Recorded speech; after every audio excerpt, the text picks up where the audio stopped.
Hey everybody, thanks for joining the first episode of Turch Tidbits, book review selection, brought to you by me, Nick Turchin. Quick background, I spent a little over 10 years in a Wall Street career, mostly as an execution trader in the hedge fund industry. I started studying NFL film when NFL Game Pass became available to the public in 2012.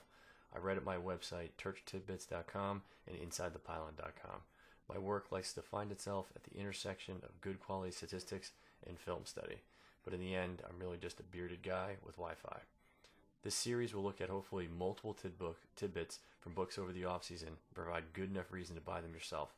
The lineup that we have here is so rich that, very much like a single NFL play, so much insight can be gained from really any individual chapter or selection. Getting right to it, the first book in the lineup today is The Essential Smart Football by Chris Brown, aka Chris B. Brown, aka Brown, aka Chris B. Crispy, that's how I'll refer to him during these tidbits. For those of you that do not know, Chris Brown writes and edits his own blog at smartfootball.com. He is on the Twitters pretty frequently with handle at smartfootball. He used to write for Grantland, among others. And jumping in right into the first tidbit here, which came from the end of chapter 1, which was on Urban Meyer and the spread offense.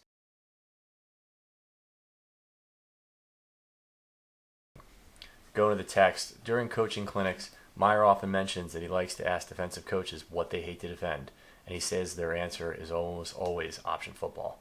The most famous spread option play, the zone read, in which the quarterback reads an unblocked backside defender to decide whether to keep the ball or hand it to the running back, is not truly option football. It's a nice wrinkle, but it is not designed in such a way that the offense is correct every time.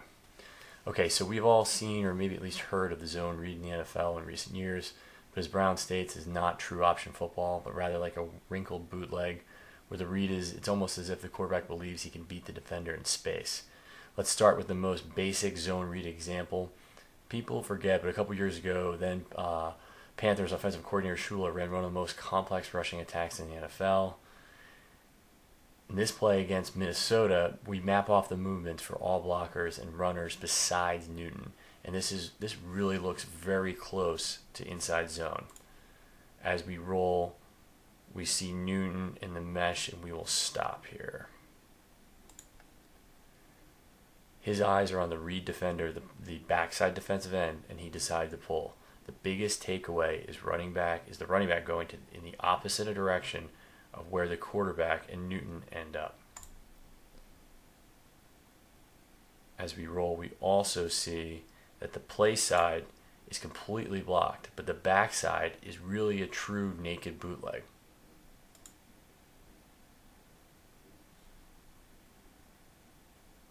And Newton beats the defensive end pretty easily to the alley. And P.S. another so-so block from tight end Greg Olsen. The eye in the sky never lies.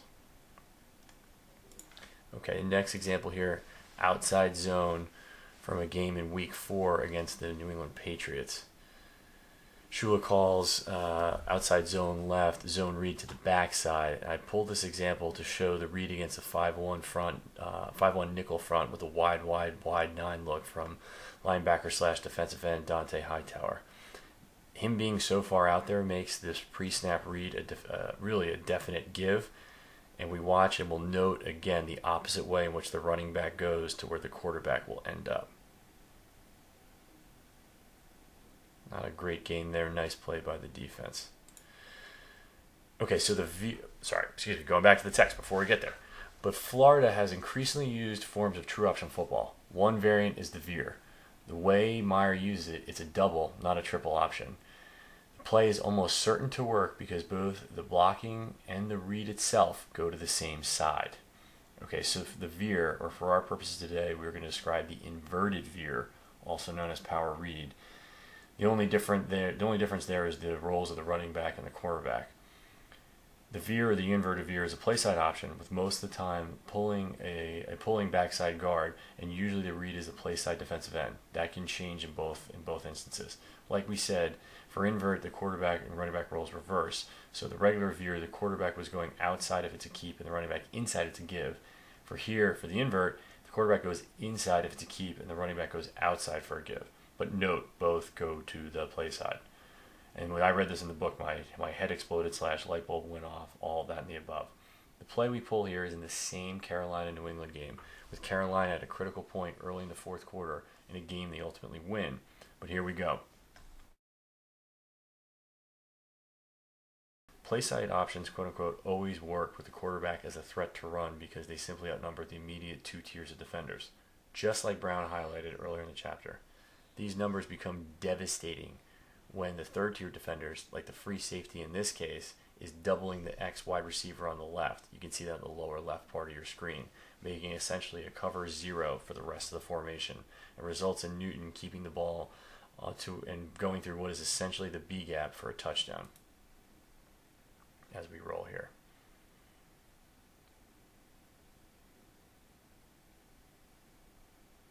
We're going to now pull the same or replay the same play from the top view and let it run unedited, watching the flow of play side defenders get caught moving sideways. And often that movement is a result of previous outside blocking in the form of rushing attempts or option looks, just like we highlighted. So the inverted veer is a great weapon with a quarterback who has the poise and the confidence to run it. But I can tell many of you are saying that's great, but what if you don't have a 250-pound quarterback who likes to run in the B gap, like most of the NFL?